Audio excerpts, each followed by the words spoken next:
5 histórias reais de terror no Tinder. Marina, uma estudante de 21 anos, conheceu um homem chamado Thiago no Tinder. Ele tinha 26 anos e parecia ser o cara perfeito, carinhoso, engraçado e com uma carreira promissora. Depois de algumas semanas de conversas diárias, Thiago sugeriu que se encontrassem para jantar em um hotel no centro da cidade. Ele explicou que estava em um congresso e que seria uma ótima oportunidade para se conhecerem pessoalmente. Marina estava um pouco nervosa, mas a perspectiva de finalmente conhecer Thiago a animou. No dia do encontro, ele lhe enviou o endereço do hotel e o número do quarto. Marina chegou ao hotel na hora marcada e mandou uma mensagem para Thiago, avisando que estava lá. Ele respondeu, pedindo que subisse diretamente ao quarto, pois tinha feito uma reserva no restaurante do hotel, mas queria se encontrar antes para conversarem um pouco. Quando Marina chegou ao quarto, bateu na porta e foi recebida por Thiago com um grande sorriso. Ele a convidou para entrar e ofereceu uma bebida. Os dois conversaram por alguns minutos e Marina começou a relaxar. No entanto, logo notou que havia algo estranho no comportamento de Thiago. Ele parecia estar distraído, olhando constantemente para o relógio. De repente, ouviu um barulho vindo do banheiro. Antes que pudesse reagir, a porta do banheiro se abriu e um homem desconhecido saiu. Marina entrou em pânico e tentou correr para a porta, mas Thiago a agarrou.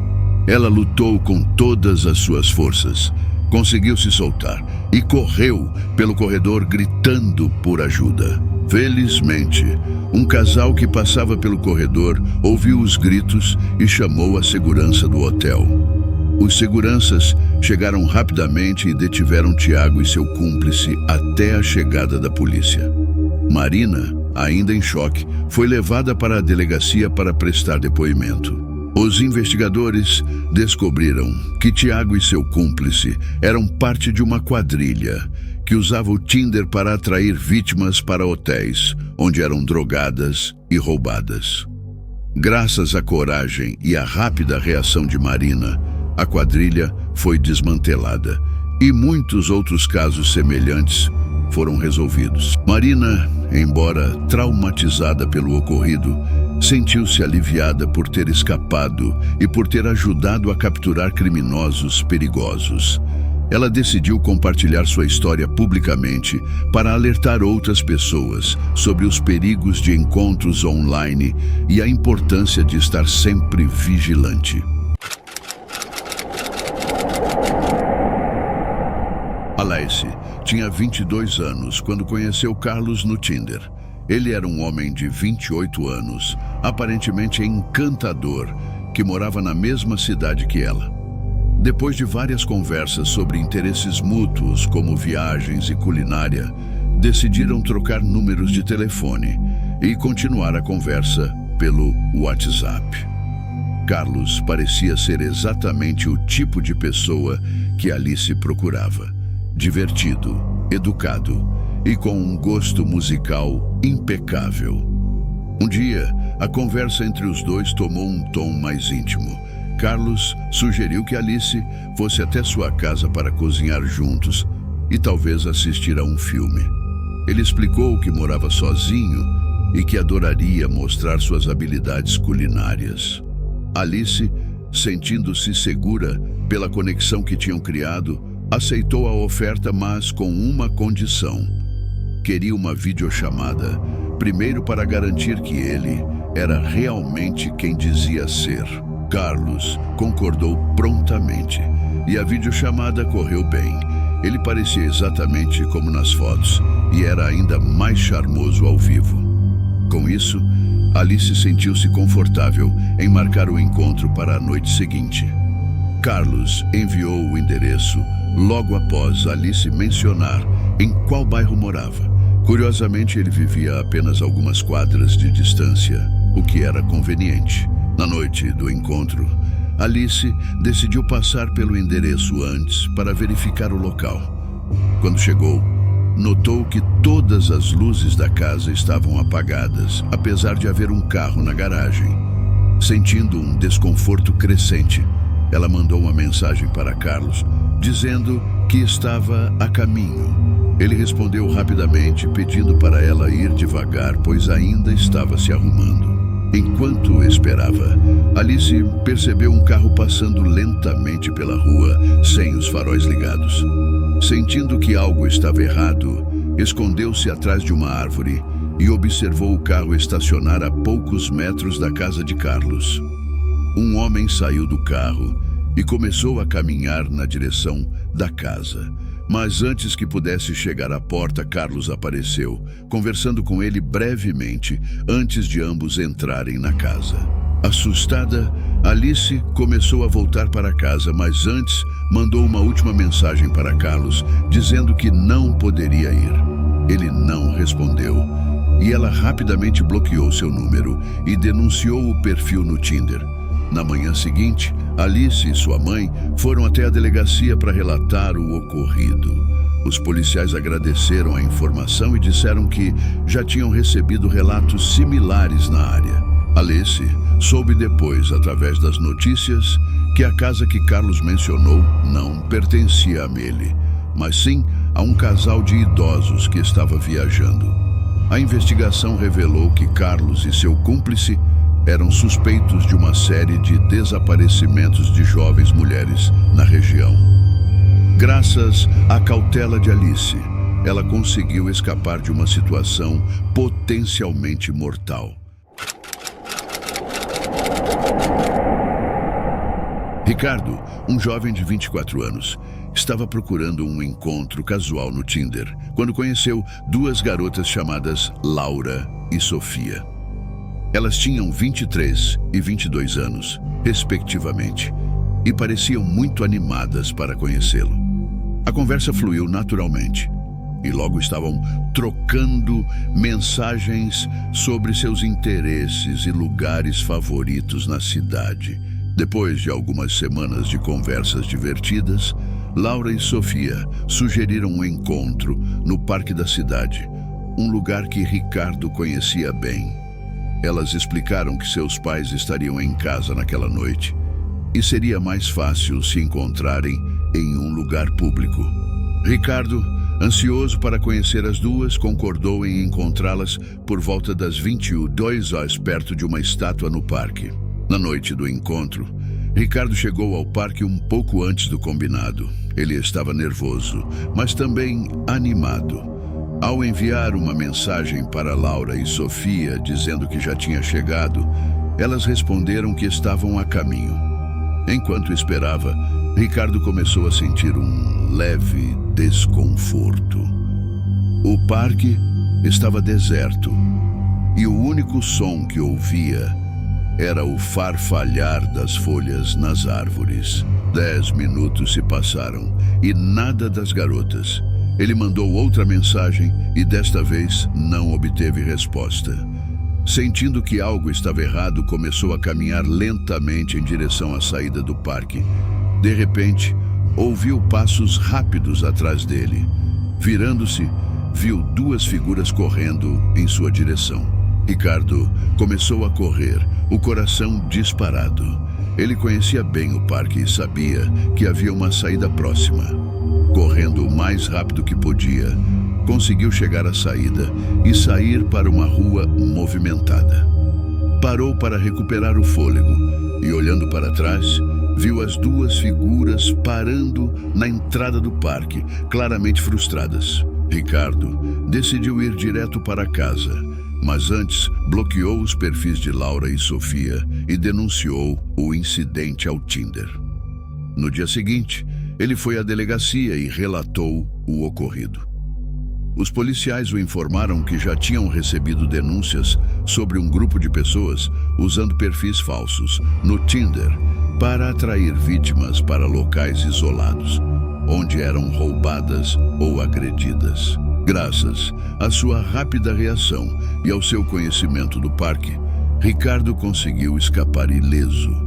As autoridades continuaram investigando o caso, mas Ricardo nunca mais usou aplicativos de encontros, preferindo conhecer pessoas de maneira mais tradicional e segura.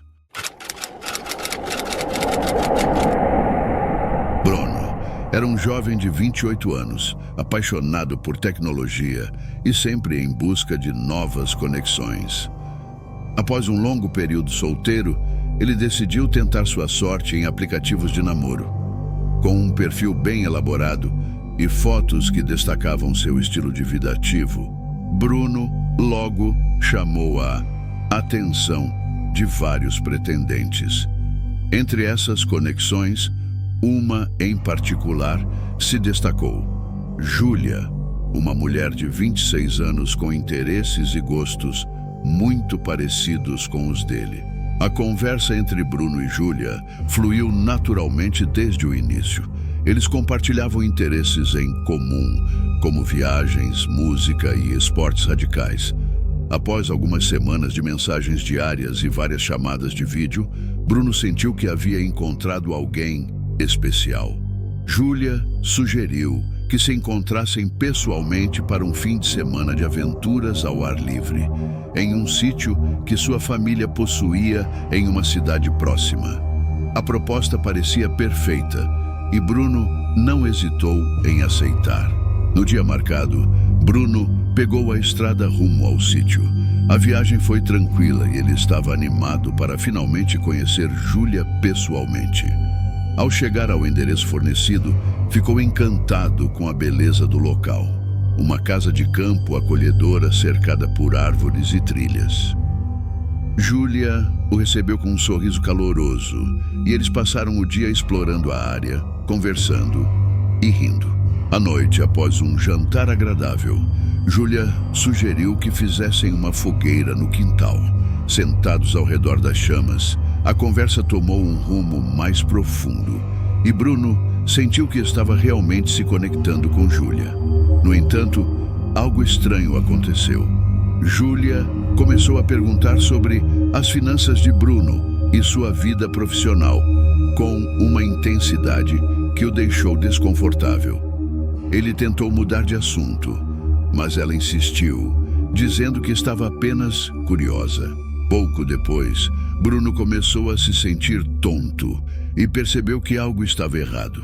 Ele tentou se levantar, mas suas pernas estavam fracas. Júlia observava calmamente, sem fazer qualquer movimento para ajudá-lo. Com dificuldade, ele percebeu que havia sido drogado.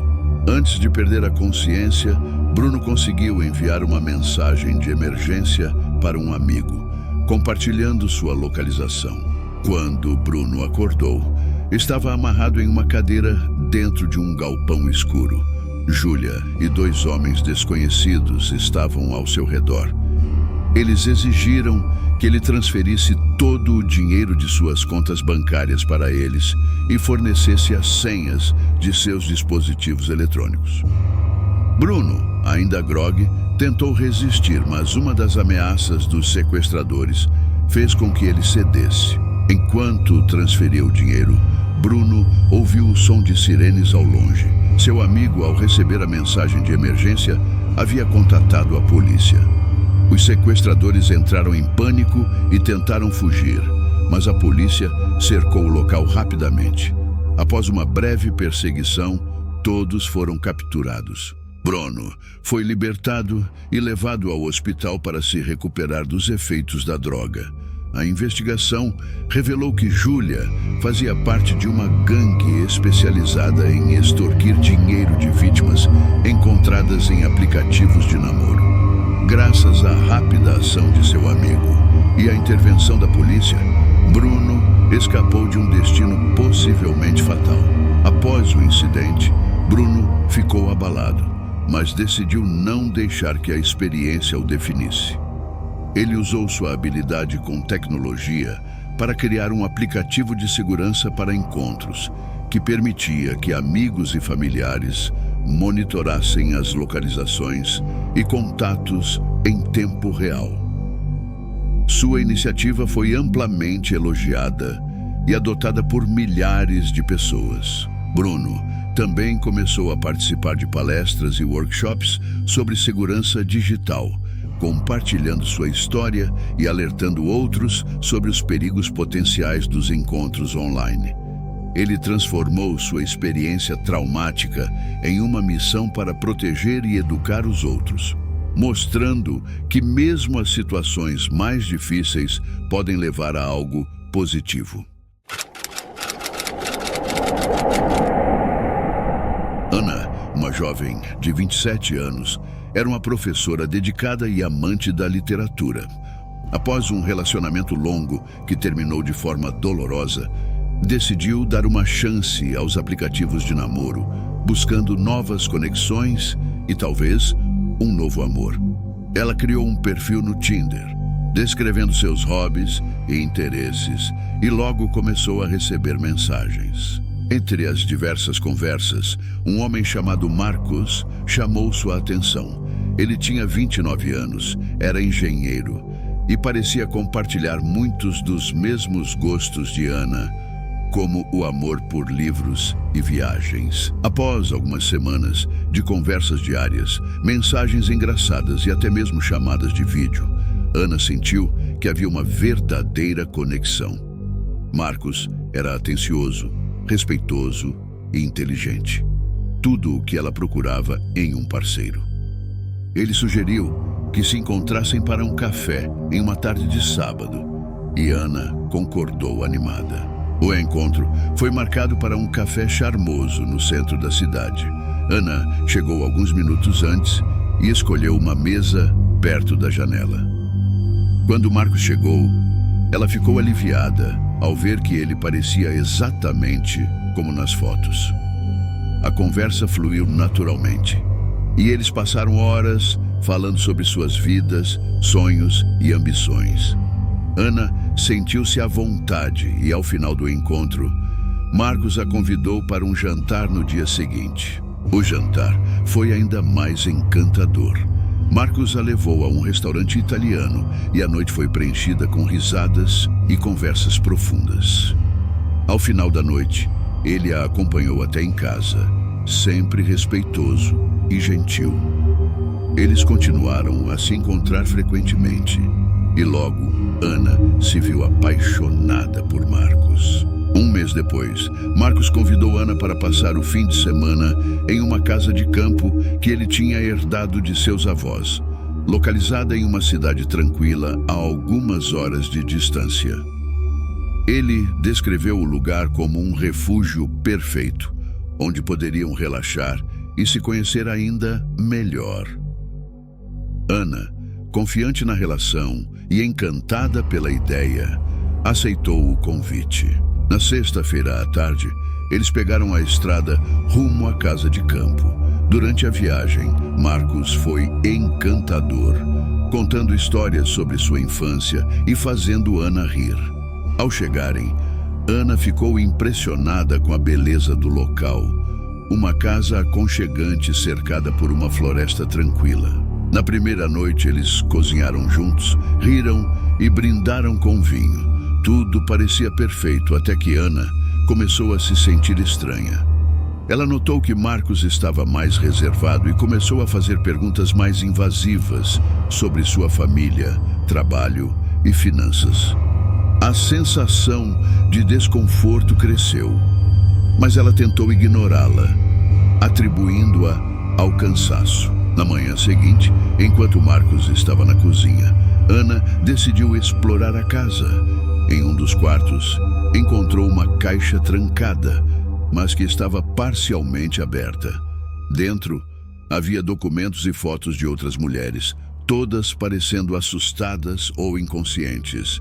Ana sentiu um frio na espinha e tentou sair do quarto discretamente. Marcos apareceu na porta olhando-a com frieza. "O que você está fazendo aqui, Ana?" perguntou com um tom ameaçador. Ana tentou manter a calma e disse que estava apenas explorando a casa. Marcos forçou um sorriso e a convidou para voltar à sala de estar. Ana, agora apavorada, sabia que precisava encontrar uma forma de sair dali. Ela fingiu que precisava usar o banheiro e, uma vez lá dentro, enviou uma mensagem de emergência para sua melhor amiga, Carolina, compartilhando sua localização e dizendo que estava em perigo. Em seguida, abriu a janela do banheiro e começou a descer cuidadosamente. Quando estava quase no chão, Marcos apareceu do lado de fora, gritando para que ela voltasse.